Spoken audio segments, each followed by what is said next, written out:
So hello and welcome. Six part में आप सभी लोगों का बहुत बहुत स्वागत। आप लोगों ने ऐप डाउनलोड नहीं करा है पाठशाला को, ऐप जरूर डाउनलोड करिएगा। वीडियो के डिस्क्रिप्शन में लिंक है, और नहीं तो आप स्कैन करके भी कर सकते हैं।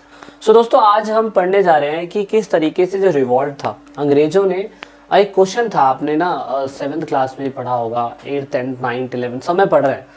पूछा जाता है कि आप ये बताइए कि किसी भी देश में नेशनलिज्म को दर्शाने के लिए पोस्टर, चित्र, पेंटिंग, स्टैचू, कथाएं, कहानियाँ, ये किस तरीके से रोल प्ले करती हैं, एक भूमिका निभाती हैं।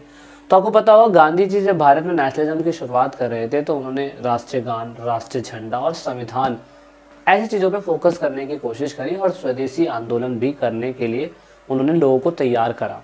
ये सारी चीज़ें इसलिए होती है कि देश में नेशनलिज्म जो है ना, वो फैलाया जा सके, और एक तरीका होता है देश में देशभक्ति पैदा करने का, जो बिना किसी पैसों से लोगों के दिल में पैदा की जा सकती है। तो ऐसा ही जब रिवॉल्ट चल रहा था 18 शताब्दी की क्रांति का, तो उसी टाइम पीरियड पे भी हमने यही सिचुएशन देखी। हमने सिचुएशन ये देखी कि कहीं ना कहीं भारत के अंदर अंग्रेजों ने इस रिवॉल्ट के टाइम पीरियड पे अपने आप को एक अच्छा दिखाने की शुरुआत करी। एनसीईआरटी के अंदर बहुत सारी इमेजेस है, उन सभी इमेजेस को एक एक करके डिस्कस करेंगे और पता लगाएंगे कि इन सभी इमेजेस के अंदर अंग्रेज अपने आप को इस क्रांति में किस तरीके से सही ठहरा रहे हैं।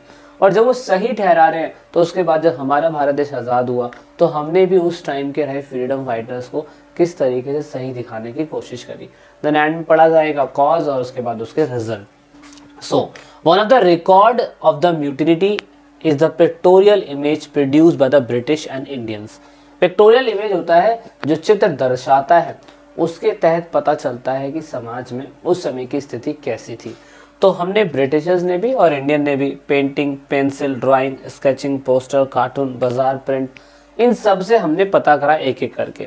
सबसे पहला एग्जांपल है द रिलीफ ऑफ लखनऊ। चित्रकार है थॉमस जोन्स बाकर, बारकर करके इनका नाम है, पर बाकर बोल रहा हूँ मैं। इन्होंने एक इमेज बनाई, जैसे क्या कहा गया, जैसे कहा गया सीज ऑफ लखनऊ। इसे हिंदी में क्या कहा जाता है, इसे हिंदी में तो लखनऊ की घेराबंदी कहा जाता है। सीज ऑफ लखनऊ यानी कि लखनऊ की घेराबंदी। इसमें ये दिखाने की कोशिश करी गई इस इमेज के अंदर कि किस तरीके से जब क्रांति हो रही थी, तो जितने भी विद्रोही अंग्रेजों के खिलाफ थे, उन्होंने बहुत सारे बड़े बड़े ब्रिटिश ऑफिसर्स को कैप्चर कर लिया था। और ऐसे में हुआ ये था कि यहाँ पे लिखा हुआ कैम्बेल, ऑट्रम और हैवलॉक, ये 3 नेम हैं जो उस टाइम पे सेना नायक के हेड थे, और उन्होंने किस तरीके से एंट्री मारकर उन सभी लोगों का जान बचाया जो उस समय पे ब्रिटिशर्स को लोगों ने पकड़ रखा था। तो ये पिक्चर सीज ऑफ लखनऊ ये दिखाने की कोशिश करती है story of survival, story of survival, और किस तरीके से इन लोगों ने इसमें अपनी जीत हासिल करी और अपने लोगों को बचाया, इंडियंस के अंडर में होने के बावजूद भी। दूसरी इमेज दिखाती है कि किस तरीके से क्या कहते हैं, ब्रिटिश जो लोग थे, उनके छोटे बच्चे, औरतें, बहुत सारी लोग थे, तो उनके ऊपर ना जिस तरीके से सिपाही अटैक कर रहे थे, तो वो बहुत गलत था, क्योंकि इससे दिखाता है कि भारतीय लोगों की मानवता लोगों के पास थी ही नहीं। वो बेचारी औरतों को और बच्चों को भी मार रहे थे। तो इस इमेज में इन द मेमोरियम चित्र जो है जोसेफ नोलन ने लिखी है, पेंट करा था 1859 में, 1859 में, 2 साल के बाद। इस पेंटिंग में दिखाने की कोशिश करा रहा है किस तरीके से एक इंडियन सिपाही जो है वो रूम के अंदर एंटर हो रहा है, और किस तरीके से ब्रिटिशर्स के बच्चों को और औरतों को मार रहा है। तो ये इमेज ये दिखाने की कोशिश करती है कि ब्रिटिश गवर्नमेंट उस समय पे प्रोटेक्ट होनी चाहिए थी इनोसेंट वुमेन के लिए, और सेफ्टी होनी चाहिए थी बच्चों के लिए, लेकिन उस समय नहीं हुई थी। दूसरी इमेज ये दिखाने की कोशिश करते हैं मिस विलर की। इस पेंटिंग में मिस विलर को ये दिखाया गया है कि किस तरीके से अपने सिपाहियों से अपने प्रोटेक्शन के लिए उसने खुद को बचाने के लिए गोली चलाई थी, है ना। तो ये बहुत बड़ी बात है। In the another sketch the painting में सी द डिफरेंट, नहीं मतलब ये तो हीरोइक लेवल पे से दिखाने की कोशिश करा रहा है। दूसरा जस्टिस नाम की एक पिक्चर है, 12 सितंबर 1857 को ये बनाई गई थी। ये कानपुर में हुए भीषण जनसंहार के बारे में दिखाने की कोशिश करी जा रही है। इसमें ये दिखाने की कोशिश करी जा रही है कि इसका पोस्चर्स बड़ा एग्रेसिव है, इसके एक्सप्रेशन ऐसे दिखाने की कोशिश करे जा रहे हैं इस इमेज में, ये जिस तरीके से वो इंसाफ मांग रही है और वो अपने हक के लिए लड़ने के लिए तैयार है। उसके बाद एक और इमेज है बंगाल टाइगर के बारे में, और उसके बाद ब्रिटिश लॉयन के बारे में। तो ये ब्रिटिश लॉयन है, ये ब्रिटिश लॉयन है, और ये बंगाल का टाइगर है। तो बंगाल का टाइगर किस तरीके से बच्चों को और औरतों को नुकसान पहुंचा रहा है, और वहीं ब्रिटिशर्स का टाइगर, सॉरी ब्रिटिश का क्या कहते हैं, ब्रिटिश का टाइगर है, बंगाल का लॉयन है। तो लॉयन जो है ब्रिटिशर्स का है और ब्रिटिशर्स का लॉयन किस तरीके से टाइगर के ऊपर अटैक कर रहा है, ये भी दिखाने की इसमें कोशिश करी जा रही है। उसके बाद ये इमेज है जिसमें दिखाने की कोशिश करेंगे कि जो भी अंग्रेजों के खिलाफ था उसको हम लोग ओपन में गोली मारेंगे, ओपन में ही क्या कहते हैं उसको मार देंगे, ताकि लोगों को पता चल सके कि अंग्रेजों के खिलाफ अगर कोई भी जाता है तो उसको माफ़ नहीं किया जाएगा। एक और है जिसे क्लेमिटी ऑफ कनिन कहते हैं, कनिन की दया भाव।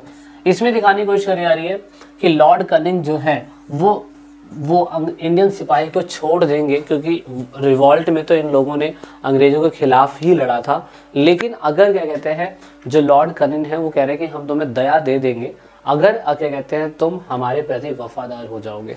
तो ये इमेजेस वो थी जो इमेजेस इन लोगों ने अपने भारत में ड्यूरिंग नेशनलिज्म, मतलब 1857 की क्रांति के बाद बनाई। लेकिन जब हम लोग देश में आज़ाद हुए तो हमने अपने भी हीरोइक को बहुत ज़्यादा फेमस करा।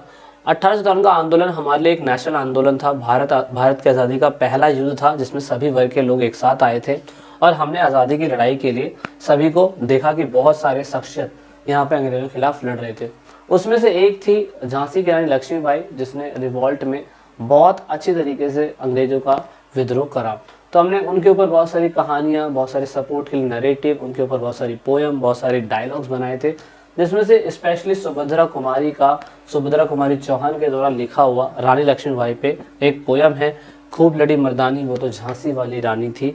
ये बहुत बड़ा योगदान था उनकी देशभक्ति के लिए कि उन्होंने अपना पूरा का पूरा साम्राज्य त्याग दिया और अकेले बच्चे को लेकर अंग्रेजों के खिलाफ लड़ने के लिए चली गई। तो ये भी एक हीरोइक दिखाने की चीज़ें दिखाता है। अब रिवॉल्ट के अंदर ख़त्म हुआ जुलाई 1858 के अंदर। फाइनली पूरी तरीके से ब्रिटिशर्स ने सारे रेबेलियंस के ऊपर दबदबा कर लिया था। अब कॉज कारण क्या था फेलियर का? पहला कारण ये स्ट्रगल जो है पूरा नेशन वाइड नहीं था। नेशन वाइड मतलब कुछ सिलेक्टेड प्लेस तक ये फेमस हुआ था, आगरा, कानपुर, लखनऊ, दिल्ली और मेरठ, बंगाल तक भी पहुंचा हुआ, लेकिन पूरे इंडिया के अंदर नहीं था। एक सबसे बड़ा कंफ्यूजन यही था। दूसरा, कोई भी नेता जो था, लीडर नहीं था कैपेबल, यहाँ पे सक्षम लीडर नहीं था। जैसे कि बहादुर शाह जफर एक लीडर थे, लेकिन वो खुद ही बहुत बूढ़े थे, तो वो वॉर कैसे लड़ सकते थे। फिर उसके बाद मैं कह सकता हूँ कि उस समय कोई भारतीय शासक जो है पॉपुलर सपोर्ट उसको बाहर से नहीं मिल रहा था, जैसे ब्रिटिशर्स को बाहर की सेना भी मिल रही थी। यहाँ पर इंडियन जो है उस समय ज़्यादा एजुकेटेड नहीं थे और उसकी वजह से भी दिक्कत हुई थी। हमारे पास ब्रिटिश आर्मी के तहत जैसे उनके पास बड़े बड़े हथियार थे, हमारे पास उस तरीके के हथियार नहीं थे। उसके बाद यूनिटी सभी लोगों के बीच में एक जैसी नहीं थी, यह हमें पहले से पता था।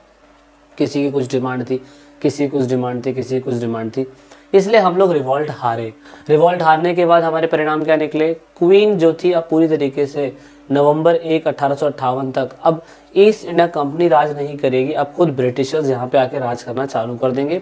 इसलिए उन्होंने दोबारा से इंडियन आर्मी को दोबारा से रिक्रिएट करा, क्योंकि उन्हें पता था कि जो सिपाही अब उनके खिलाफ हो चुके हैं अब वो उनके साथ कभी नहीं आएंगे। इसीलिए दूसरा उसी टाइम पीरियड से नेशनलिज्म मूवमेंट जो है वो शुरू हो गया था इंडिया के अंदर। और उसके बाद जो वायसराय अपॉइंट होते थे उनको गवर्नर जनरल ऑफ इंडिया बोला जाने लग गया, और वो जो पहले वायसराय ऑफ इंडिया थे अब वो गवर्नर जनरल ऑफ इंडिया कहे जाने लग जाएंगे। तो ये सबसे ज़्यादा इंपॉर्टेंट उस समय पे बना। सो ये कुछ चीज़ें थी जो हमें देखने की ज़रूरत है दोस्तों।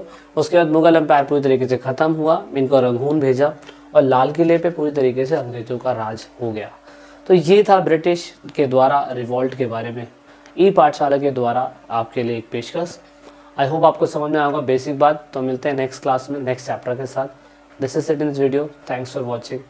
मिलते हैं नेक्स्ट बार।